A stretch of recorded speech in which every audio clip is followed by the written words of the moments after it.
신명기 4장 1절 말씀, 저와 여러분이 함께 한 목소리로 같이 읽어보겠습니다. 같이 읽겠습니다. 시작. 이스라엘아, 이제 내가 너희에게 가르치는 규례와 법도를 듣고 준행하라. 그리하면 너희가 살 것이요 너희 조상의 하나님 여호와께서 너희에게 주시는 땅에 들어가서 그것을 얻게 되리라. 아멘. 여러분에게 먼저 질문 하나 해볼게요. 여러분이 무인도 알지요? 무인도 사람이 아무도 살지 않고 살 수 있는 환경에 갖추어지지 않은 그 무인도에 여러분이 가게 되었어요. 그런데 여러분이 꼭 가져갈 수 있는 것 하나가 있습니다. 여러분은 무엇을 갖고 가시겠어요? 어떤 거 갖고 가겠어요? 장난감, 또 주스, 마이쮸, 폴라포 아이스크림,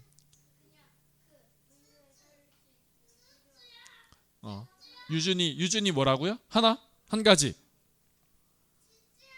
주스. 또 이제 유준이 형아가 대답할 거예요. 치킨, 햄버거, 피자. 먹을 거. 물.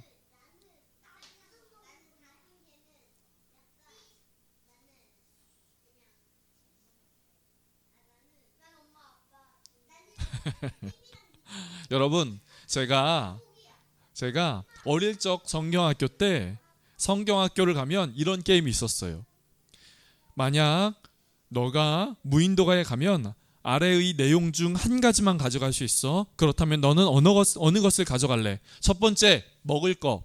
두 번째, 장난감. 세 번째, 친구. 네 번째, 가족. 다섯 번째, 성경책. 여러분은 어떤 거 선택하시겠어요? 장난감, 먹을 거, 가족, 닌텐도. 제가 그렇게 생각을 했어요. 설교 준비하면서 요즘 초등학생들에게 이런 질문을 하면 뭘 가져간다고 할까? 아마 핸드폰 아니면 태블릿 PC 이런 거 가져간다고 할 것 같다. 이런 생각이 들더라고요. 여러분, 무인도에 가게 되면 꼭 가져갈 수 있는 것 한 가지를 고르시오 라고 하는 이 질문 앞에 저는 그 당시에 초등학생이었지만 무엇인가 게임에 이렇게 물어보는 그 선생님의 의도를 알 것 같더라고요. 그래서 저는 저의 속마음, 진짜 마음과는 다르게 뭐라고 대답했을까요? 성경책을 가지고 가겠습니다. 제가 이렇게 대답을 했던 기억이 납니다. 어떻게 보면 이 질문은 유치하고요, 의도가 뻔히 보이는 게임이지요. 그런데 이 게임을 하는 목적은 분명했습니다. 이 게임을 통해 그 사람의 우선순위가 무엇인지 보고자 했던 것이죠. 그 사람의 우선순위가 무엇인지 알고자 했던 것입니다.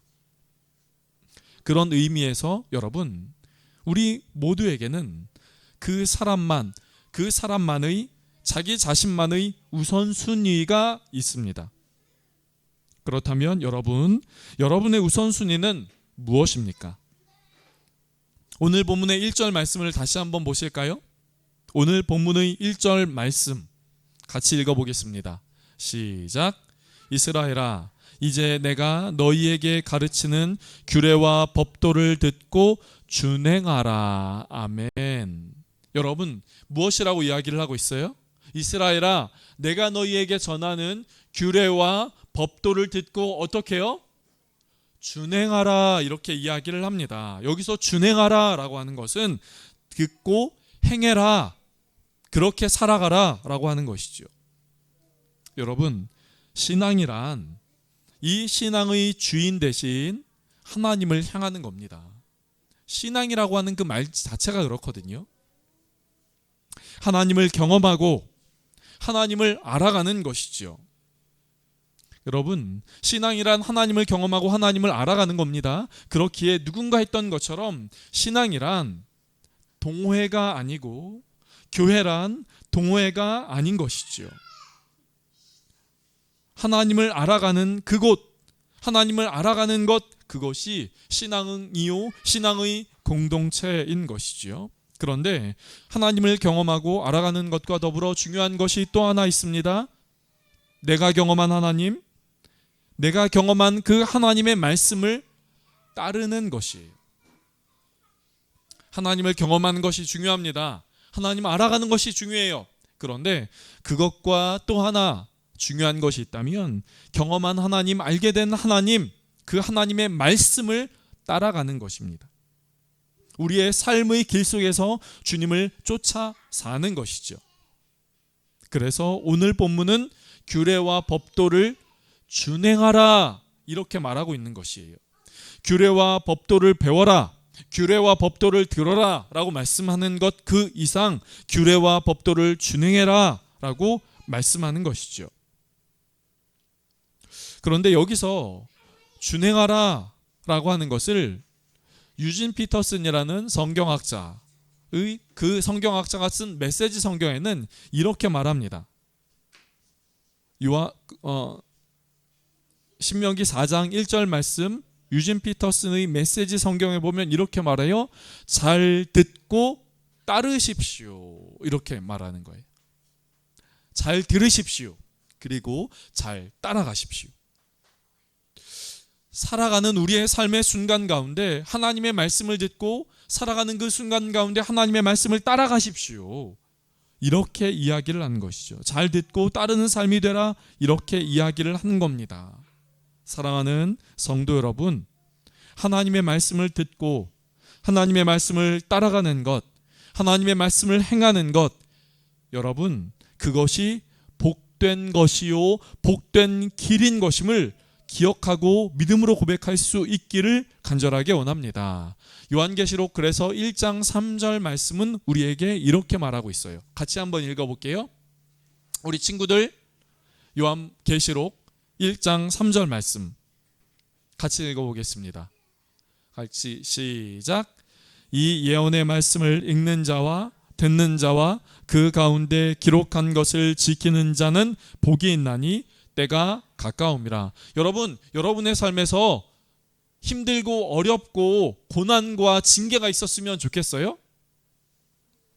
힘든 일이 많이 있었으면 좋겠어요? 아니면 복된 일이 많이 있었으면 좋겠어요? 하준아, 복된 일이 많이 있었으면 좋겠죠? 요한계시록 1장 3절 말씀은 복이 있다. 그 복이 어떤 사람에게 있느냐? 예언의 말씀, 이 말씀을 읽는 자, 듣는 자, 그리고 행하는 자, 그 말씀을 지키는 자, 그 사람이 복이 있다라고 이야기를 하는 것이죠. 사랑하는 성도 여러분, 그렇기에 저는 이렇게 말씀을 드리고 싶습니다. 하늘로부터 오는 복이 저와 여러분의 삶 가운데 있기를 간절히 축복합니다. 하늘로부터 오는 그 복이 저와 여러분의 삶 가운데 있기를 주님의 이름으로 축복합니다. 오늘 본문도 그렇게 말하고 있습니다. 오늘 본문, 그 하나님의 말씀을 지키는 그 사람은 하나님으로부터 어떤 일이 있게 될 것이냐? 다시 한번 오늘 본문의 1절 말씀을 보실까요? 1절 말씀 이렇게 말하고 있지요. 그리하면 너희가 살 것이요.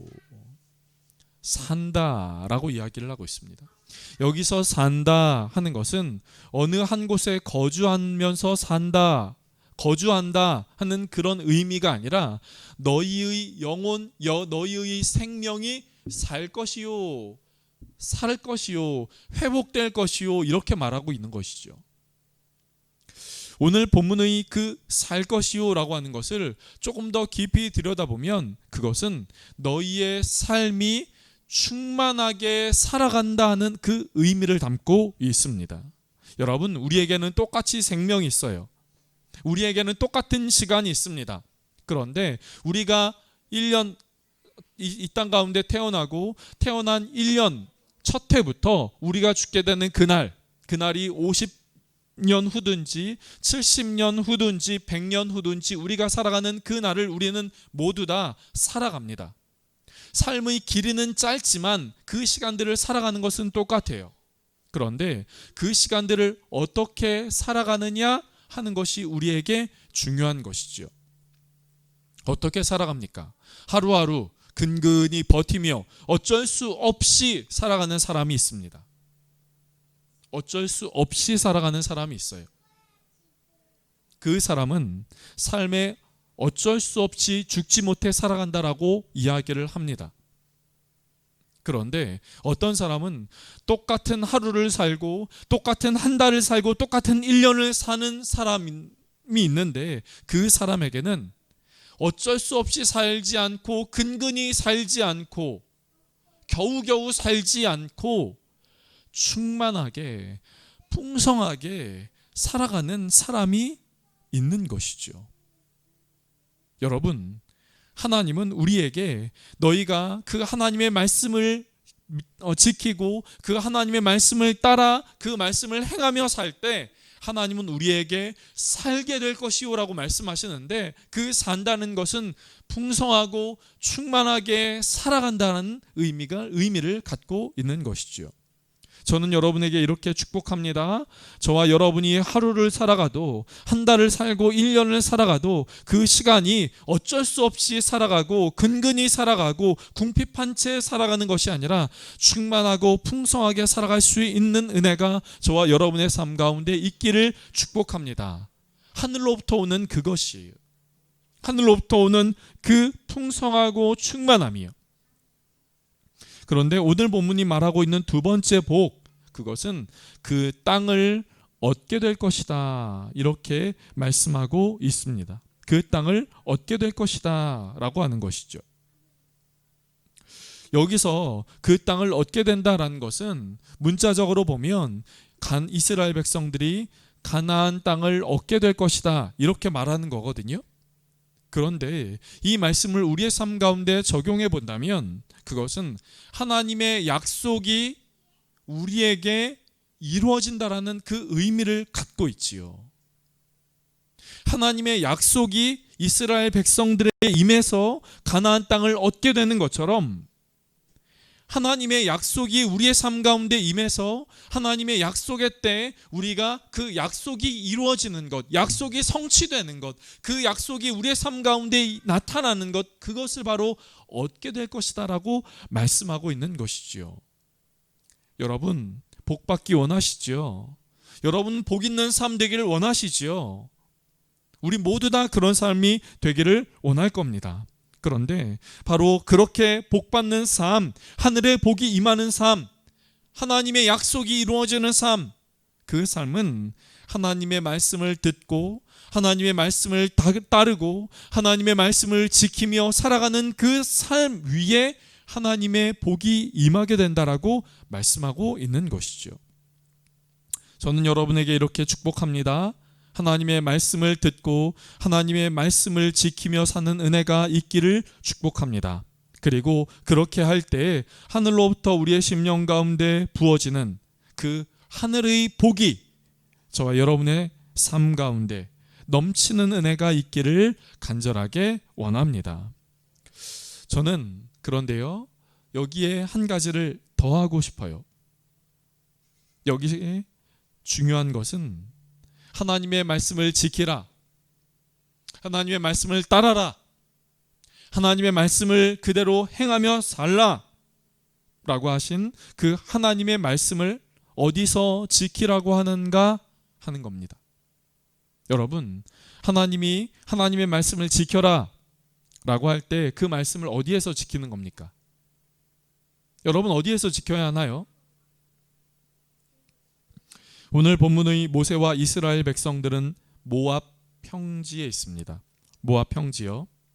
모압 평지에 있다는 것은 이제 이스라엘 백성들의 눈앞에는 가나안 땅이 보인다는 것이에요. 이스라엘 백성들은 지난 40년간 출애굽 후 지난 40년간 광야에서 머물러 있다가 이제 가나안 땅을 목전에 두고 있습니다. 그 지난 40년의 시간들은 이스라엘 백성들에게 결코 쉽지 않은 시간이었어요. 때로는 훈련을 해야 했고, 때로는 옛습관을 버려야 했고, 또 하나님의 말씀대로 이루어지는 그 모든 순간을 보는 시간들이었습니다. 바로 이제 그런 시간들을 뒤로하고 이제 가나안 땅을 목전에 둔 바로 그 순간 모압 평지에 있는 이스라엘 백성들에게 모세는 다시 한번 이야기를 해요. 너희가 출애굽한 후 광야에서 어떤 시간들을 보냈는지, 어떤 사건들이 있었는지, 하나님은 그것들을 통하여 너희가 어떤 것을 깨닫기를 원하셨는지 모세는 그 모압 평지에서 이스라엘 백성들에게 다시 한번 설교합니다. 다시 한번 가르쳐 줍니다. 다시 한번 일러줘요. 그것이 신명기거든요.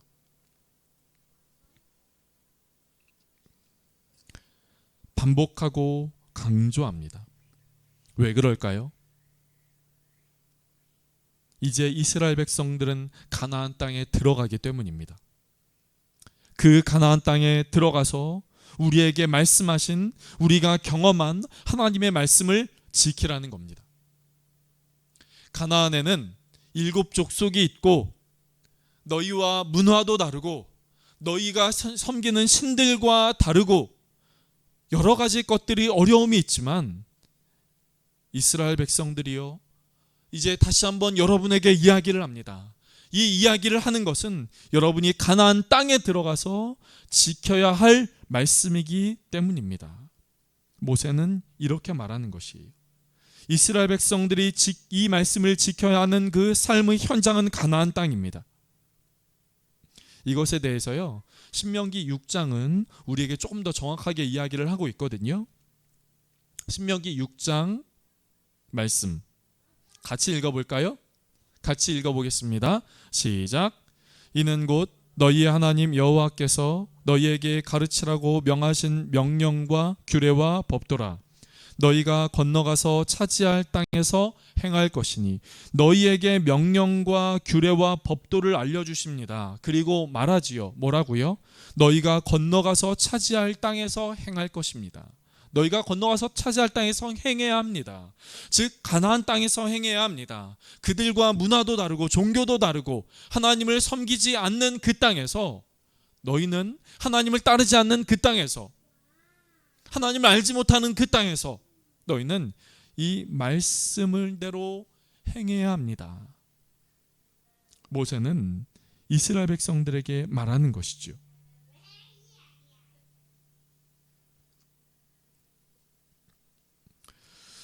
저는 이 본문을 보면서 이렇게까지 생각을 하면서 이런 하나의 또 다른 생각이 들더라고요. 여러분, 우리에게 하나님의 말씀을 주시고 그 말씀을 듣고 그 말씀을 지키라고 하신 것은 우리가 있는 삶의 현장에서 그대로 하라고 하는 것입니다. 즉 말씀의 적용의 현장이란 우리가 살아가는 그 삶의 현장이라고 하는 것이죠. 여러분, 한국 교회는 지난 짧은 복음의 역사 가운데, 기독교 역사 가운데 눈부시게 성장을 이루었습니다. 세계 교회 역사의 유래를 찾아보기 힘들 정도였지요. 이런 한국 교회에는 분명 밝은 모습이 있습니다. 세계에서 몇 번째 드는 교회를 소유하고 몇만 명, 몇백만 명, 또 1000만 명이 넘는 우리나라 인구의 4분의 1의 사람들이 하나님을 믿고 또 신앙생활을 한다는 이런 여러 가지 밝은 모습, 밝은 면이 있습니다. 그런데 어두운 모습, 어두운 면도 있었습니다. 한국 교회는 성장의 시대에 교회의 성도들을 교회의 일꾼으로 세웠지요. 그 결과 교회는 더 크고 많은 사역을 하게 되었고 교회는 성장을 하게 되었습니다. 그렇습니다. 교회가 세워지기 위하여 일꾼이 필요하고 일꾼됨을 강조하는 것은 일정 부분 필요합니다. 그런데 말씀드린 어두운 면이란 교회의 일꾼됨, 교회만의 일꾼됨을 강조했다라는 것이죠. 교회의 일꾼이 세상에서의 일꾼은 아니었습니다. 교회에서는 성실한 신앙인으로 인정받았지만 교회 밖 세상에서는 그렇지 못했던 것이지요. 그 결과 교회와 세상에서는 다른 모습, 이중적인 모습을 갖게 된 것입니다. 교회에서는 이런 모습이었다가 교회 밖에서는 이런 모습이었던 것이지요. 그리고 그런 모습은 결국 세상의 빛이 되라라고 하신 그 주님의 말씀대로 살아가지 못하는 모습을 갖게 되었습니다.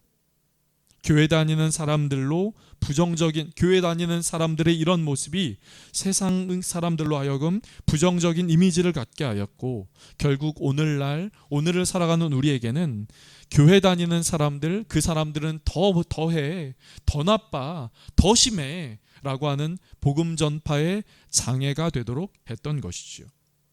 이 모든 것은 하나님의 말씀에 순종하려는 적용의 범위를, 적용의 현장을 어디에 두느냐 하는 것으로 나타났던 것이죠.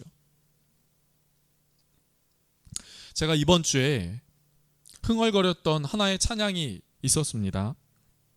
그 찬양은 말씀 앞에 섭니다 하는 제목의 찬양입니다. 제가 오늘 경배와 찬양 때 좀 하고 싶었지만 이 찬양이 조금 어렵고 생소하기도 해서 오늘 경배와 찬양에서는 하지 못했는데요.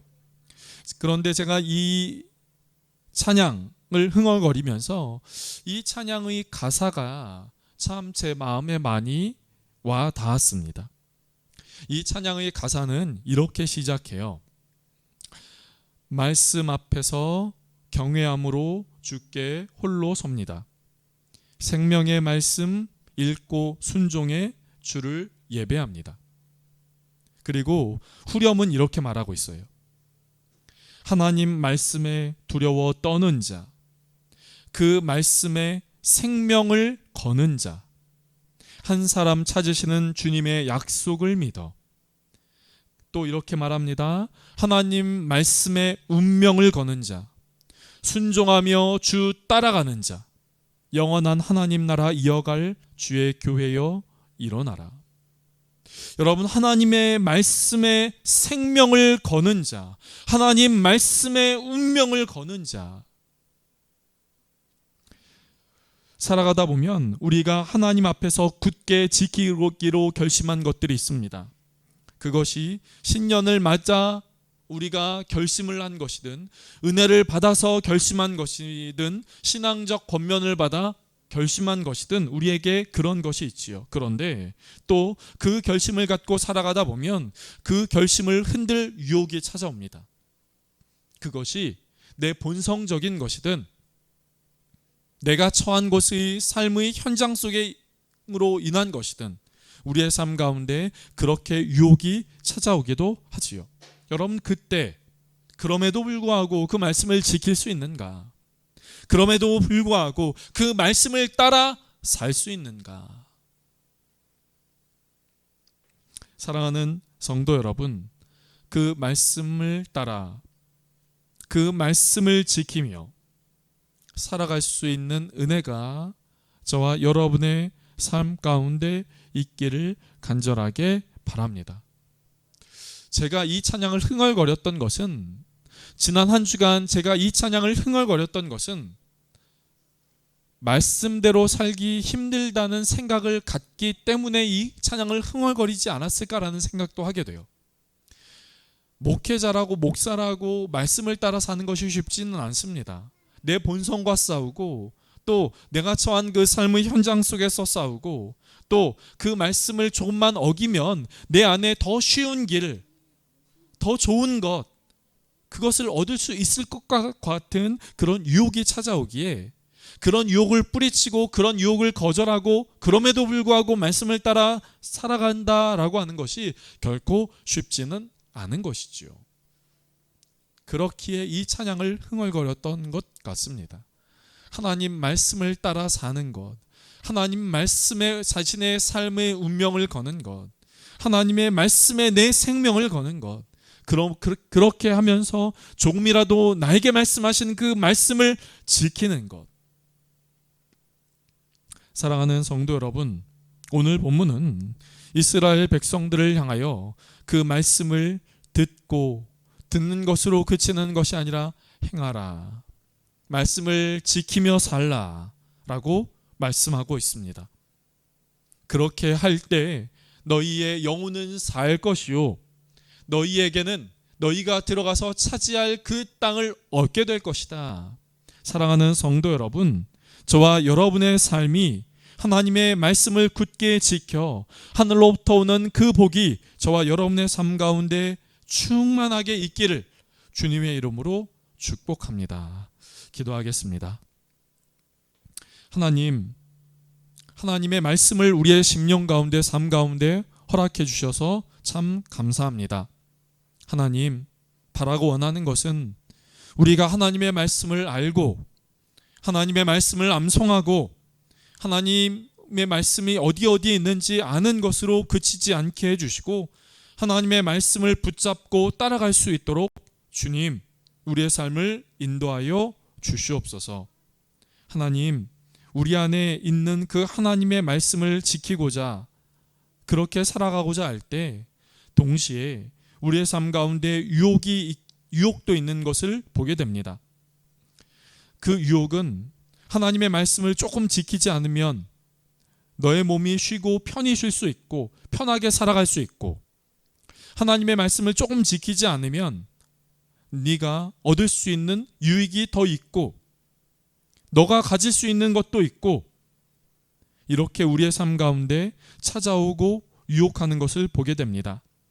하나님, 바로 그때 우리가 하나님의 말씀을 하나님을 기억하며 하나님의 말씀을 붙잡고 지키며 살아갈 수 있게 하여 주시옵소서.